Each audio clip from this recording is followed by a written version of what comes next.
All right, today we're going to talk about something huge, a global trend that's, well, it's unfolding way faster than anyone saw coming.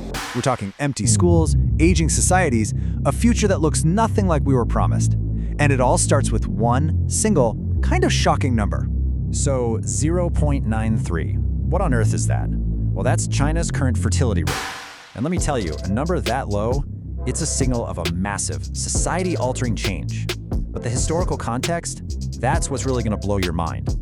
Get this. Last year, China had fewer babies born than in the year 1776. Yeah, you heard me right, 1776. We're talking before the American Revolution. Now, of course, the one-child policy had something to do with it, but what's happening now goes way beyond that. This is a demographic freefall. And here's the kicker. China is not alone in this. Yeah, this isn't just a China story, not by a long shot. We're seeing this from Europe to Asia all the way to the Americas. Fertility rates are basically collapsing everywhere. It's a truly global phenomenon, and it's changing the very fabric of, well, everything. And look, this isn't some abstract, far-off problem. It's happening right now in the real world. You're looking at the direct consequences. Schools, places that should be full of kids and noise, they're being shut down and turned into nursing homes for the elderly. It's a literal physical sign of a world that's getting older and a lot emptier. Okay, so here's where the story takes a turn. We all kind of knew populations would stop growing eventually, right? But nobody, and I mean nobody, predicted it would happen this fast. The decline is in overdrive, which leads to a really big question. How did all the experts get this so wrong? Well, if you look at the official forecasts, say from the UN, they're built on a couple of really big ifs. They basically assume that countries with super low birth rates will just magically bounce back. And they're banking on places like sub-Saharan Africa to keep birth rates high. But what if that's a house of cards? What if those assumptions are just plain wrong? Let's take South Korea as a perfect example. Their fertility rate has cratered to just 0.8. To put that in perspective, a rate that low means their population could literally go from 50 million people to just 20 million in only 2 generations. Think about that. And yet the official models just assume, oh, it'll bounce back. It's a pattern we see over and over again. The forecasters keep underestimating just how low the floor really is. And this really gets to the heart of the problem. It's what some call a negative feedback loop. The OECD would it perfectly. This isn't just a temporary dip, it's a cycle that feeds itself. See, once having just one kid, or no kids at all, becomes normal, the whole of society, the economy, social life, it all reshapes itself around that new reality. And that makes it even harder to ever turn the ship around. Okay, so what's the first thing you think of? It's the economy, right? You hear it all the time, especially here in the West.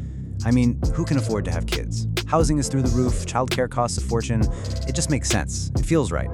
But is that what the data actually shows? This is where it gets really fascinating. Because when you look at the numbers, fertility is falling pretty much everywhere, no matter what the economy is doing. It's dropping in rich countries like the US, it's dropping in places like China, where until recently economic optimism was huge, and look at Turkey, a developing, largely Muslim country, its fertility rate is almost the same as the United States.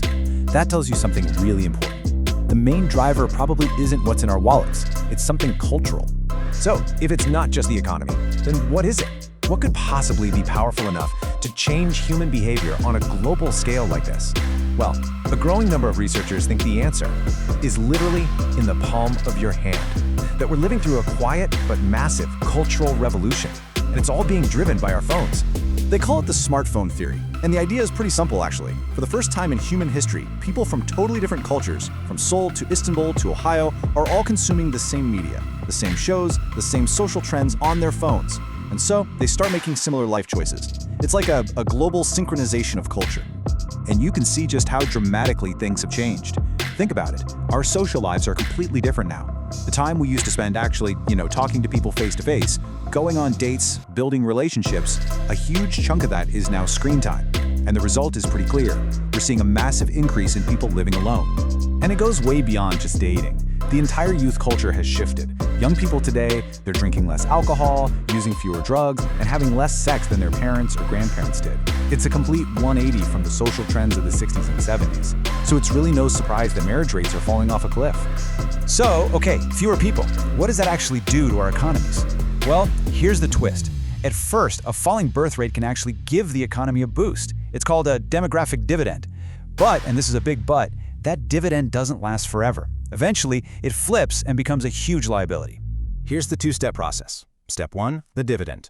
You have fewer kids to take care of, and a big chunk of your population is working and paying taxes. That means more savings, more investment, and boom, economic growth. But then comes step 2, the liability. That big workforce gets old. They stop working, they start retiring, and suddenly they need support. The whole thing flips, and it puts an incredible strain on the entire system. And this isn't just theory. You can see the impact on growth right here. The data is crystal clear. The more people you have over the age of 60, the slower your economy grows. It makes sense, right? Aging societies just tend to be less dynamic, less innovative. It's basically a recipe for economic stagnation. And here's how this hits you personally, right in your wallet. Think about all the giant fixed costs a country has. Power grids, water pipes, roads, the military. All that stuff costs the same whether there are 100 million people or 80 million people. But as the population shrinks, there are fewer taxpayers to split the bill. So what happens? The cost for every single person goes up. Your bills go up. So, the big question is, can we fix this? Can governments just create policies that encourage people to have more kids? Can we reverse this whole trend? Well, a lot of countries have certainly tried. And to be blunt, the results have been pretty terrible. Hungary threw a ton of money at this, and it barely moved the needle. South Korea literally offered to pay parents hundreds of dollars a month, and their fertility rate is still the lowest on the planet. Some experts think that to really make a difference, you'd have to pay families something like $10,000 to $20,000 per kid per year. And aging, stagnant economies just don't have that kind of cash. Even immigration, which seems like an obvious solution, is just a band-aid because the number of migrants is shrinking worldwide too. And this all comes back to that self-reinforcing cycle we talked about. Social norms have completely flipped. Back in the 70s, having a big family was normal. Today, if you see a family with 4 or 5 kids, it seems kind of strange, right? We've gone from a world where people worried about missing out on life by not having kids to a world where many see kids as a major obstacle to just surviving financially. It's just incredible how fast the narrative can change. If you were in school in the 80s or 90s, all you heard about was the population bomb. We were terrified of overpopulation, running out of resources, crowded cities. And now? The fear is the complete opposite. It's depopulation, ghost towns, and a world with not enough people. And here's the final thought I want to leave you with. We spend so much time talking about AI and robots replacing human jobs. And yeah, they will. But for all its power, technology can't fill an empty classroom. It can't bring a ghost town back to life. It can't solve the loneliness of an aging, shrinking world. Which leads us to the ultimate question. Technology can definitely replace jobs, but can it ever replace people?